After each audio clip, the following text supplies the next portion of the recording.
वीर रहेजा।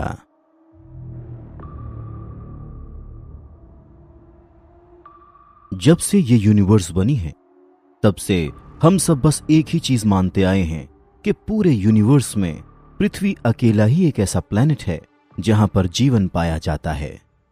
हमारे school college में भी यही पढ़ाया गया है।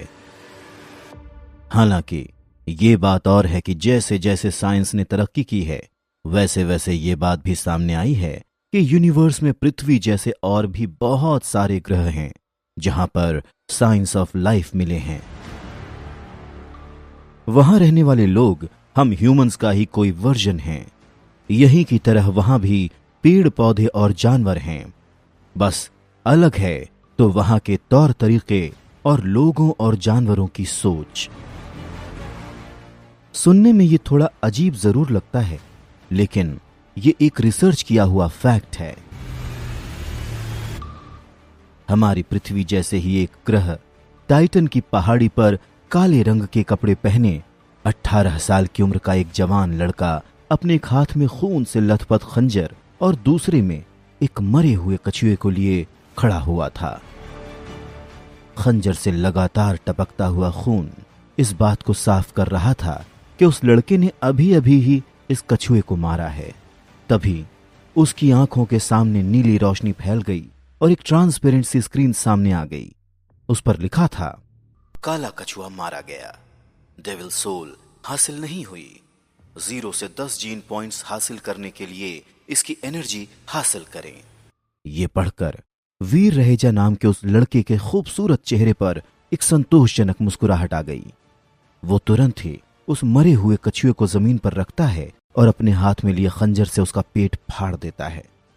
कछुए के पेट को फाड़ते ही वीर आंख बंद करके अपने हाथों को एक पैटर्न में घुमाता है और उस कछुए की एनर्जी को अपने अंदर आता महसूस करता है। फिर उसने पावर स्क्रीन की तरफ देखा जिस पर लिखा हुआ था, काले कछुए की एनर्जी हासिल हो गई है, आपको जीन पॉइंट्स नहीं मिले। वीर ने पावर स्क्रीन को हल्के से छूने की कोशिश की। स्क्रीन 1 सेकंड के लिए ब्लैंक हो गई। फिर उस पर लिखा हुआ आया, आपका स्टेटस फर्स्ट लेवल पार नहीं हुई। अब आपका लाइफ स्पैन होगा 200 साल। विकसित होने के लिए जरूरी पॉइंट्स 100 जीन पॉइंट्स। हासिल हुए जीन पॉइंट्स 79। डेविल सोल हासिल नहीं हुई। लगातार 30 से भी ज्यादा कछुओं को मारने के बाद भी मुझे एक भी जीन पॉइंट्स हासिल नहीं हुए। लगता है मैंने जरूरत से ज्यादा काले कछुओं को मारकर उनकी एनर्जी हासिल कर ली है। शायद इसीलिए मैं आगे और डेवलप नहीं हो पा रहा हूं। पता नहीं मेरी फर्स्ट लेवल कब पूरी होगी और कब मुझे यहां पर कोई स्टेटस हासिल होगा। अपना डेटा पढ़कर वीर की मुस्कुराहट उदासी में बदल जाती है और वो गहरी सांस लेता हुआ निराश होकर पास ही पड़े हुए पत्थर पर बैठ जाता है। टाइटन ग्रह पर बने देव आश्रम में आए हुए उसे 3 महीने से भी ज्यादा हो गए हैं और इतना समय बीतने पर भी वो आज भी वहीं है जहां से उसने शुरुआत की थी। कहीं ऐसा ना हो कि उसकी पूरी जिंदगी यहीं देव आश्रम में बीत जाए और वो कभी आगे बढ़ ही ना पाए। इस ख्याल से ही वीर डर के मारे कांपने लगता है। नहीं, वो ऐसे हार नहीं मान सकता। वो ये कभी नहीं भूल सकता कि वो यहां पर क्यों आया है और उसका क्या मकसद है। अपने परिवार के लिए, अपने परिवार की खुशियों के लिए उसे खुद को साबित करना ही होगा, ताकि वो जब लौटकर अपने प्लेनेट पर वापस जाए तो उसकी मां और उसकी बहन को उस पर गर्व हो। हां, वीर टाइटन ग्रह का प्राणी नहीं है, बल्कि वो पृथ्वी ग्रह से है।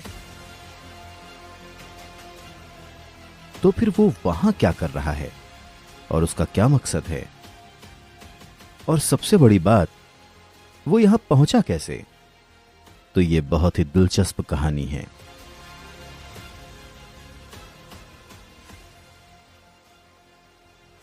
वीर भी बाकी पृथ्वीवासियों की तरह ही एक आम इंसान है। उसके पास सुपरमैन या स्पाइडरमैन या ऐसे किसी भी सुपर हीरो जैसी कोई खास शक्ति नहीं है, बल्कि वो तो जिंदगी की परेशानियों से जूझता हुआ 18 साल का एक आम लड़का है। लेकिन वीर की लाइफ हमेशा से इतनी परेशानियों से भरी हुई नहीं थी। एक वक्त था जब वीर के पिता विहान रहेजा की गिनती शहर के बाकी रईसों में होती थी। उनके पास ऐशो आराम की कोई कमी नहीं थी, लेकिन उनकी मौत के बाद सब बदल गया। विहान रहेजा के भाइयों और उनकी बहन को वीर और उसका परिवार एक बोझ लगने लगा और एक एक करके सब ने उन लोगों से अपना रिश्ता खत्म कर दिया।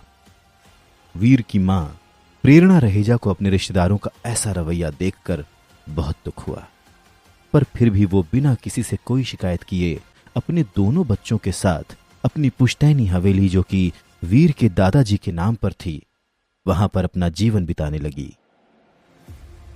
लेकिन वीर के रिश्तेदारों को यह भी मंजूर नहीं हुआ।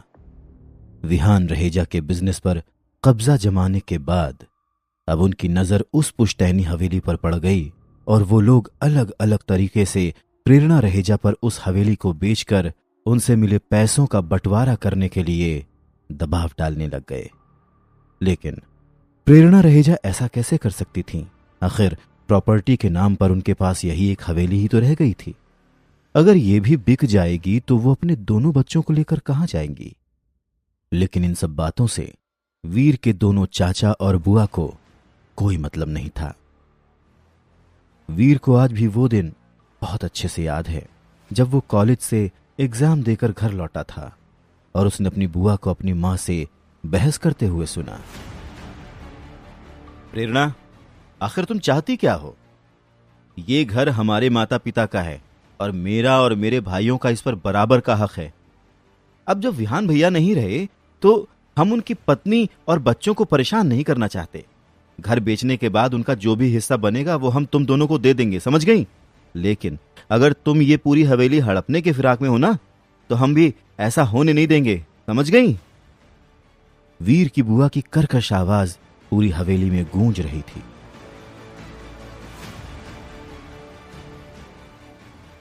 बिल्कुल सही कह रही हो बहन, ये हवेली हमारे माता पिता की विरासत है, इस पर हम सबका अधिकार है और आप अकेले इस पर कब्जा नहीं जमा सकती। वैसे भी आप लोग 20 साल से ज्यादा से यहां पर रह रहे हैं, तो उस हिसाब से तो आप लोग बहुत फायदा उठा चुके हैं। अब वक्त आ गया है कि हम इस हवेली का बंटवारा कर लें। वीर के बड़े चाचा अपनी बहन की बात का समर्थन करते हुए बोले। सही कहा भैया आपने। भाभी, आपको तो हमारा एहसान मानना चाहिए कि कम से कम हम आपसे इसका किराया नहीं मांग रहे हैं, लेकिन इस घर पर हम सभी का हक है और इसलिए इसका बंटवारा तो होकर रहेगा। वीर के छोटे चाचा भी अपने बड़े भाई की बात में हां में हां मिलाते हुए बोले। हमने अपने वकील से सारा हिसाब लिखवा लिया है। इस हवेली की कीमत 4 करोड़ से ज्यादा की है। आपको मिलाकर हम 4 लोग हैं, तो उस हिसाब से हम सभी को 1-1 करोड़ मिलना चाहिए। अब या तो आप हम तीनों को 1-1 करोड़ रुपए देकर इस घर को पूरी तरह से अपने नाम करा लीजिए और नहीं तो इस घर को बेच दीजिए। फैसला आपका है। अपनी चाची के ऐसे शब्द सुनकर वीर को अपने कानों पर विश्वास नहीं होता है। आखिर कोई इतना बेरहम कैसे हो सकता है? देखिए, आप लोग मुझ पर इस तरह से दबाव नहीं डाल सकते। आप लोग अच्छे से जानते हैं कि हमारे हालात कैसे हैं। मेरे पास 3 करोड़ रुपए नहीं हैं। अगर होते तो ये नौबत ही क्यों आती? प्रेरणा रहेजा रोते हुए उन सबसे कहती हैं, क्या उनके पति का बिजनेस हड़पना काफी नहीं था कि अब वो लोग उन्हें और उनके बच्चों को इस घर में भी चैन से नहीं रहने दे रहे? फिर तो इस हवेली को ही बेचना होगा।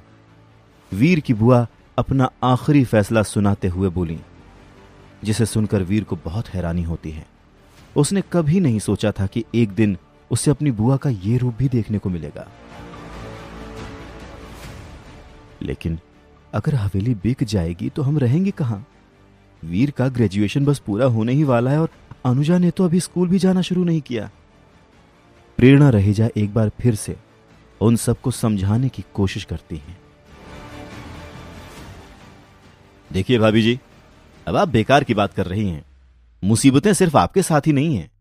वीर ने तो सरकारी स्कूल से अपनी पढ़ाई पूरी की है और अनुजा को भी तो आप सरकारी स्कूल में ही डालेंगी। पर मेरा बेटा दक्ष, वो प्राइवेट स्कूल में जाता है। आप जानती हैं कि हर साल उसकी पढ़ाई पर कितना खर्च होता है। देव की बड़ी चाची रूखी आवाज में प्रेरणा रहे जैसे कहती हैं,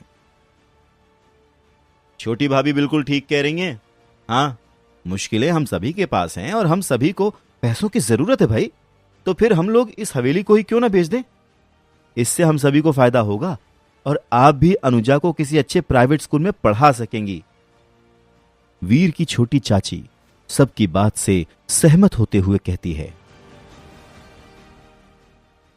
खैर, अब हम ज्यादा बहस नहीं करना चाहते आपसे।